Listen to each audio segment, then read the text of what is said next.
মারে মা, দরজা খুলে দেখ তোরে হাবল এসেছে।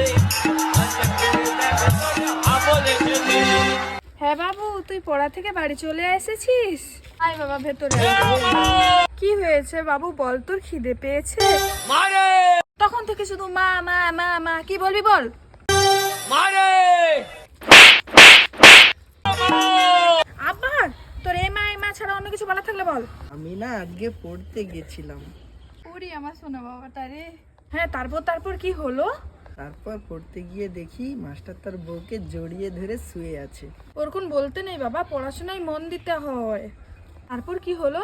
মাস্টারের বাড়ির সামনে গেলাম, গিয়ে বললাম, দরজা খুলে দেখ তোরে হাবল এসেছে। তোকে বলেছি না যে ওই কথাটা আর বলবি না।